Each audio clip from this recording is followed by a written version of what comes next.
Okay, welcome to another video of the Target Individual Program, Target Individual Experience.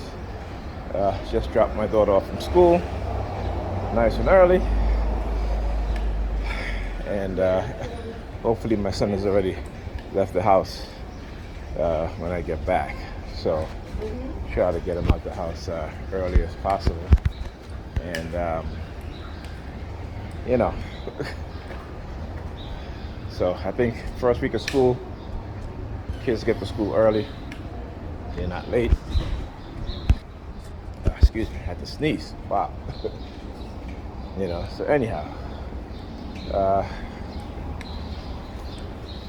you'll start to see, again, you'll see the folding of the lips. All right? These perps occur right here in the red. And just looking down at their shoes. Again, this morning, actually walking my daughter to school using the color black. Also, while I was walking down here, there's a check cashing place across the street. There was a guy standing behind a car who was looking at me as I'm walking with my daughter and made his finger like a gun and looked over at the check cashing place, right? So again, talk about the subliminal message about them trying to take away my disability, and the kind of threat, coercive psychological threat that they engage in. Oh, he's right there too. Oh, he's still there. Okay, he just walked. I guess he was waiting for the bus. But anyhow, I just do it. He's wearing a gray shirt, right?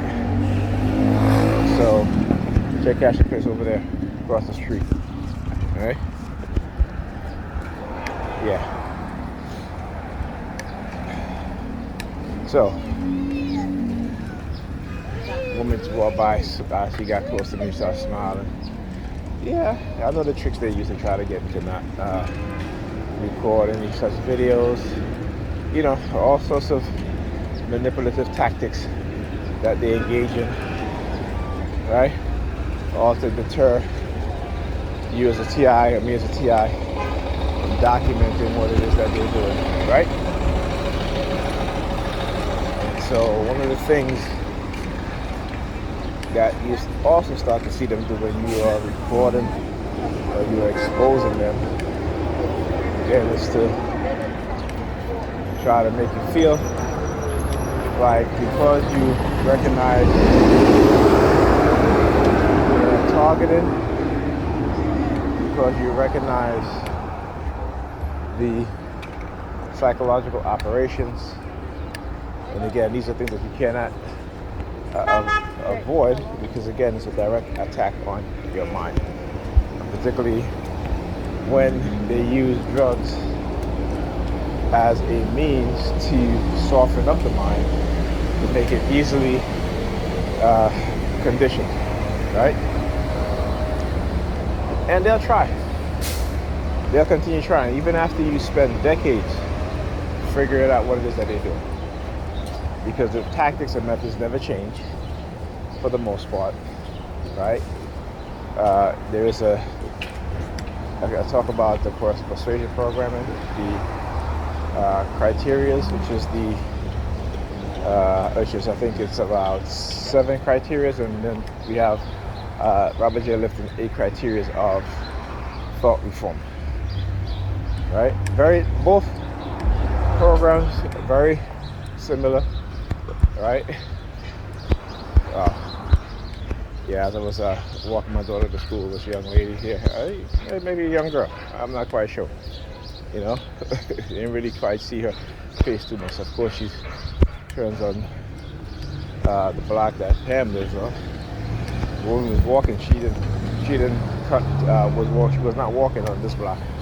But again, talk about the use of these sort of threats.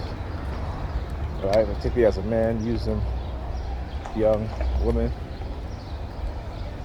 to engage in false accusation. And we all know what those false accusations are, right?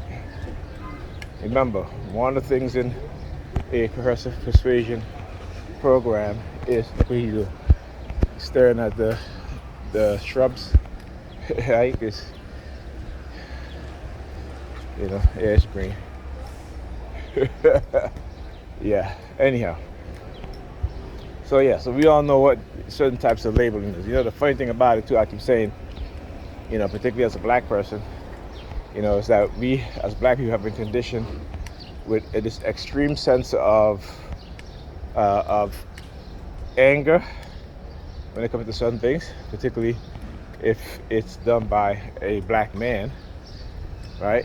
Meanwhile, black men don't engage. And the reality is black men as a majority do not engage in certain types of behavior that white men continuously engage in, right? But black men are the ones that they try to use to be the face of domestic violence, the face of sexual assault and abuse, the face of violence, right? The face of anything. It's like black women is the face of, they try to make black women the face of being the welfare queens. But we know, right, almost half of welfare, right, goes to white women.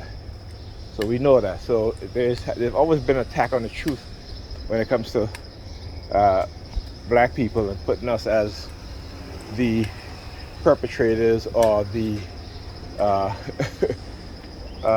users of government programs, which is not true.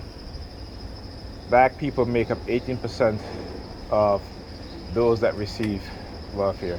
Hispanics make up about almost 30%, yes, and white people make up close to 50% of those who receive welfare in this country. So whenever I hear black people talking about welfare queens, I have to shut them down and be like, that's not true. All right? That's not true. Let's look at the facts, look at the reality. Stop listening to propaganda, right? Because again, if they want you to continue to believe instead of knowing, right? And if you keep believing what they tell you without knowing, they control your behavior, they control the way you think, the way you act. And it's important that we understand the truth. When you understand the truth, you know the truth, you think for yourself, and you act in a way that is in a positive self-repeating way, right? Because remember, our condition is not one of positivity, it's one of negativity. And when you figure out that, not just as a TI, but as a black person, okay, that is when you'll see what is called the white backlash against black people as a whole who are waking up to the truth, right? This is with any other thing. As soon as you have black economic gain, there's always a white backlash, and that white backlash comes in the form of the financial institution creating programs to which it can manipulate black people and steal their wealth, causing all sorts of market crash, whether it be financial market crash, housing market crash. There's always been white backlash when it comes to black people gaining economic upward mobility, right? And this is what we have to understand. Okay, I'll talk to you guys in the next video.